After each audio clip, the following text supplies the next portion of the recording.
کتاب ارشاد میں درج ہے کہ جب اہل حرم کو یزید کے سامنے لایا گیا تو اس نے اہل حرم کے ساتھ غلاموں اور کنیزوں جیسا سلوک کیا۔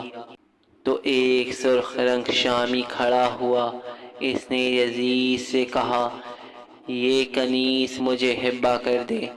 یہ کہہ کر اس نے بنت الحسین کی طرف جیسے ہی اشارہ کیا تو امام حسین کی بیٹی کانپنے لگیں اور اپنی پھوپھی جناب زینب کبریٰ کا دامن پکڑ لیا۔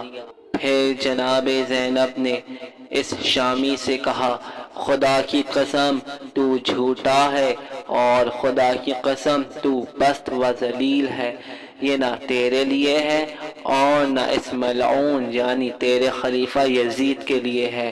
یہ سن کر یزید کو طیش آ گیا اور اس نے جناب زینب سے مخاطب ہو کر کہا جھوٹ وہ ہے جو تم کہہ رہی ہو، ورنہ یہ میرے لیے ہے اور اگر میں ایسا کرنا چاہوں تو کر سکتا ہوں۔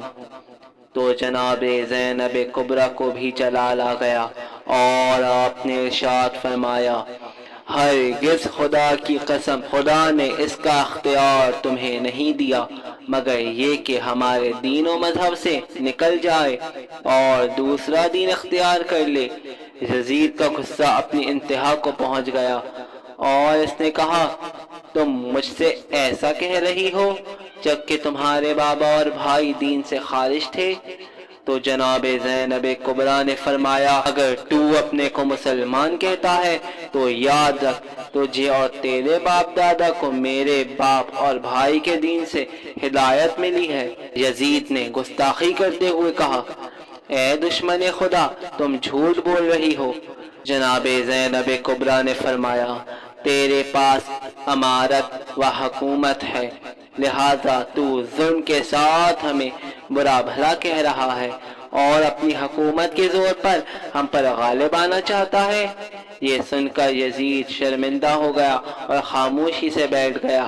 شامی نے دوبارہ کہا کہ یہ کنیز مجھے دے دو۔ یزید نے غصے کے ساتھ کہا خاموش، خدا تجھے موت دے دے جو تیرے مقدر میں لکھی ہے۔